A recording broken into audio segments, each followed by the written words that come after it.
bienvenida a mi segundo invitado de la noche, Juan Gutiérrez, secretario general por el Partido de Avanzada Nacional y candidato presidencial por el mismo partido. Don Juan, bienvenido, gracias. Muchas gracias, buenas noches. Gracias por estar aquí con nosotros.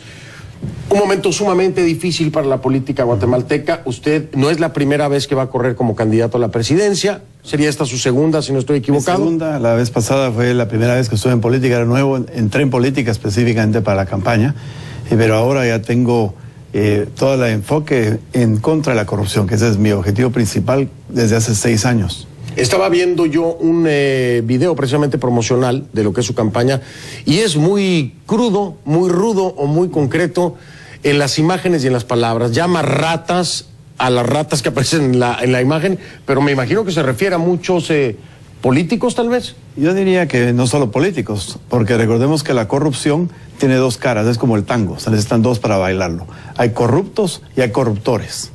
Y ambos son igual de criminales, ¿no? El corrupto y el corruptor, y a ambos les llamamos ratas. La razón de hacer una campaña tan gráfica es para crear la conciencia de la gravedad y la seriedad del problema. ¿Y cree usted que era necesario mostrar son desagradables las imágenes, las ratas ahí entre la basura? Es que la corrupción es desagradable. Claro, pero me refiero a que gráficamente se tenía que llegar a ese nivel. El hablar de corrupción es más suficiente con lo que está pasando en Guatemala, ¿no parece? Sí, pero mire, a veces es necesario para crear la conciencia y ha tenido un efecto muy positivo. De hecho, ya hay otros grupos políticos que están copiando la misma idea. ¿Ah, sí? Sí, hay varios otros, a unos se les rebalsa el vaso y a otros de otra forma, pero al final de cuentas es la misma idea y a mí me alegra porque quiere decir que estamos agarrando claramente el entendimiento de la gravedad del problema de la corrupción. Ahí estamos viendo el video del que estaba haciendo yo referencia hace un momento de su campaña. Bueno, vamos a hablar un poco de lo que está ocurriendo en este momento. Juan Gutiérrez, candidato del PAN. Político a final de cuentas, porque si ya es la segunda intentona, ¿no?, para poder llegar, lo hace político ya de entrada. No hay credibilidad en los políticos en este momento por parte de los guatemaltecos. No hay. ¿Cómo va a poder lograr alguien tener la credibilidad del pueblo guatemalteco, en este caso usted?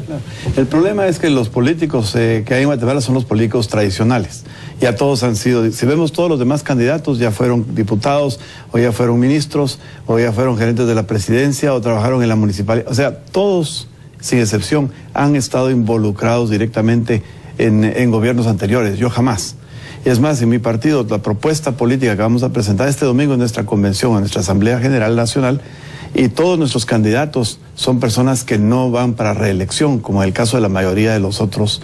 Digamos, casi todo el Congreso va a reelección, pero son los mismos de siempre. Entonces, se están repitiendo, dice usted. Bueno, por lo ejemplo, así es. Pero en ese mismo caso, Valdizón, por ejemplo, fue candidato en las pasadas elecciones, estuvo en la segunda vuelta con Otto Pérez Molina.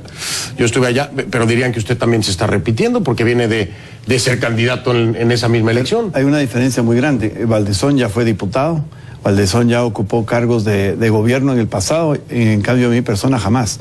Yo he sido un empresario toda la vida dedicado a mis negocios. ¿Y esto no puede ser una debilidad? Es decir, una cosa es ser empresario, otra cosa es ser político, y perdóneme por experiencia propia en México, Juan Hernández anda por ahí, no voy a decir el nombre del candidato, pero no se puede manejar un país como una empresa. En México ocurrió en algún momento y no nos fue nada bien. No, yo estoy claro de eso y por eso tengo buenos asesores con mucha experiencia, pero lo que necesitamos es gente nueva, gente fresca. Y al final de cuentas, para ser presidente lo que se necesita es tener habilidad ejecutiva. Yo sé que no es lo mismo ser empresario que político, pero tampoco es lo mismo ser fabricante que ser vendedor, que ser agricultor. Yo he tenido la oportunidad de trabajar en las diferentes funciones, incluso a nivel internacional. De hecho, me ha abierto los ojos mucho sobre cómo se deben hacer las cosas.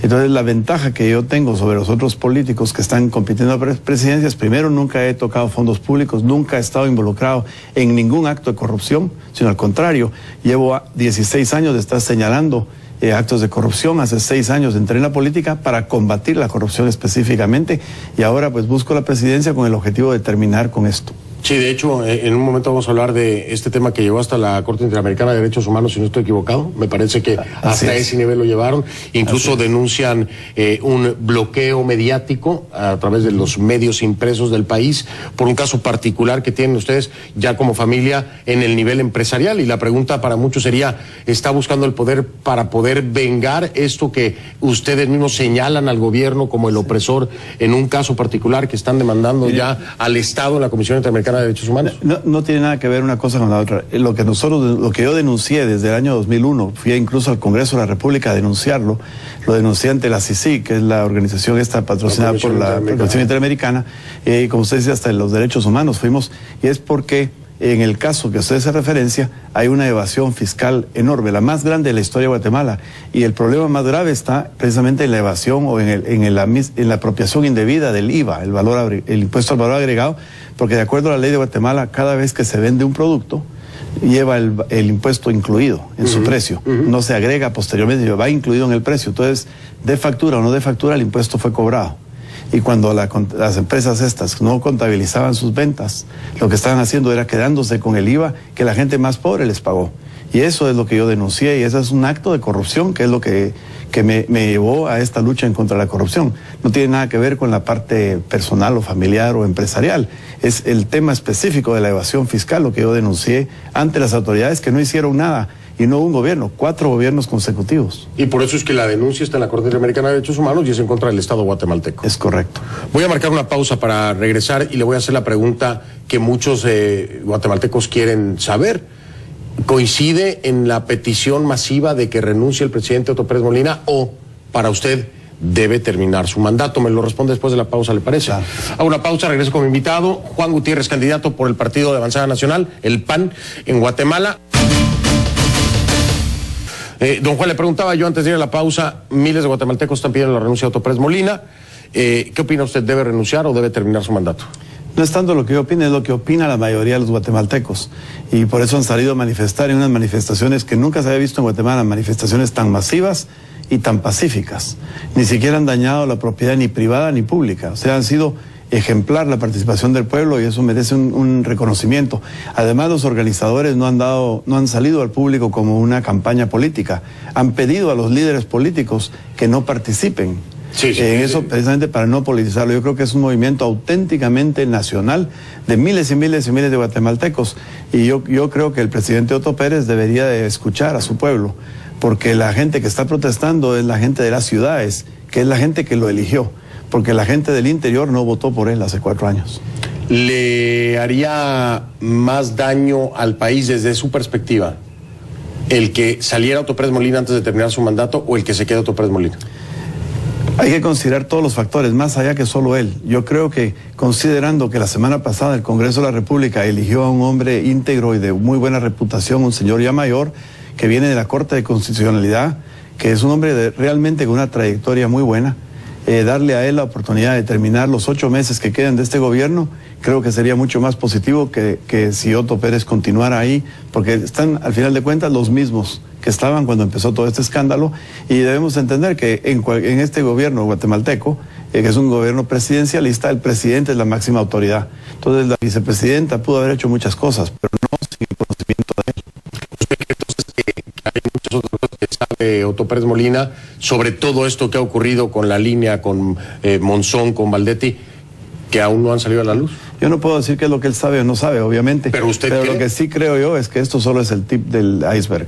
Vienen cosas más serias detrás y va a ser sumamente problemático para el país. Y ahora que tenemos un buen hombre en la vicepresidencia, creo que sería muy, muy apropiado que, escuchando la opinión del pueblo, que es quienes lo están cantando, no somos los otros políticos o los empresarios lo están pidiendo ahora, pero los empresarios realmente no contamos acá. La democracia es la mayoría, y la mayoría ha estado hablando en los parques, ha estado hablando en las redes sociales, y yo creo que el presidente debe escuchar al pueblo. Bueno, pues ahí está la propuesta, ya me respondió la primera pregunta en lo que usted cree. Valdizón, Manuel Valdizón es otro de los candidatos. En las elecciones pasadas estuvo en la segunda vuelta, compitiendo precisamente con Otto Pérez Molina. Usted tuvo una alianza con Valdizón. El día de hoy le pregunto, ¿hay alianza otra vez con él? ¿Ya no? ¿Y por qué? Alianza no tuvimos. Yo participé en las elecciones. La situación en Guatemala es que las elecciones son de 2 vueltas. En la segunda vuelta van solo los primeros dos que terminaron adelante en la campaña. Los demás partidos políticos, como tienen su maquinaria electoral, las bases de los partidos quieren continuar, no se alejan. Entonces todos los partidos, sin excepción, buscan una alianza. No es dependencia del candidato o del secretario del partido, sino es la base del partido. Y si el partido no mantiene su unidad, se rompen los partidos. Que hay mucha fragilidad partidaria en Guatemala por la forma como está constituido el sistema. Entonces fue el partido realmente el que decidió dar el apoyo a uno o al otro. Ahora, yo preferí, cuando no tenía alternativa que apoyar a uno o el otro, prefería apoyar a Valdizón, que en aquel momento era un desconocido relativamente. Hoy día sabemos de cosas de él. Yo no lo volvería a hacer nunca. No lo volvería a hacer. No lo volvería a hacer. Pero con lo que yo sabía hace 4 años, era definitivamente una mejor opción. ¿Y por qué no lo volvería a hacer ahora? Porque ahora se han destapado durante estos 4 años mucha información sobre él, sobre su trayectoria y sobre todo la forma como él ha conducido su campaña electoral, haciendo pre-campaña de una forma abusiva. Han pintado paredes, han pintado árboles, han pintado los cerros. Es impresionante la cantidad de daño que le han hecho al ambiente es un abuso, y que no han incumplido todas las leyes electorales posibles. Déjeme, hablando de leyes electorales, antes que se nos vaya el tiempo, que este es un tema muy importante y los guatemaltecos quieren respuesta. Los fondos de campaña, el dinero que no se comprueba, no se dice de dónde viene, que rebasaron todos rebasaron en las elecciones pasadas el techo que estaba programado. Todos, nosotros no. Todos, me refiero a los dos finalistas, vamos a decir así, en la segunda vuelta. Claro. Lo rebasaron los dos, por mucho. Tiene que haber una reforma electoral, tiene que ser transparente, se tiene que decir de dónde viene. ¿Está de acuerdo o no? Estoy de acuerdo, pero no hay necesidad de cambiar la ley porque ya está en la ley. Es obligatorio, es obligatorio. Lo que pasa es que no se está respetando la ley. Cambiar la ley no resuelve el problema, hay que respetarla. En el caso nuestro, por ejemplo, en la elección pasada nosotros no excedimos el techo permitido. Fuimos totalmente transparentes en decir toda nuestra información financiera. En este año estamos haciendo lo mismo. Y que conste, somos el único partido político de más de 10 que están participando hoy día en las elecciones que no hicimos campaña anticipada. O sea, campaña anticipada es anterior. Claro. Nosotros entramos después de la convocatoria, que es lo que manda la ley. Bueno. Y además denunciamos a los otros partidos por hacerlo ilegalmente, y le hemos pedido al Tribunal Supremo Electoral que castigue a quienes han incumplido la ley, porque nosotros, que la cumplimos, quedamos en desventaja. Pero vamos a cumplir la ley a cabalidad. A cumplir las leyes. Don Juan. Muchas gracias. Muy amable, gracias por haberme acompañado aquí. Lo voy a ver pronto por allá en Guatemala, porque me toca hacer muchas cosas en Guatemala. Ya lo veo pronto. Lo veo pronto. Gracias. Me acompañó don Juan Gutiérrez, candidato por el Partido de Avanzada Nacional en Guatemala.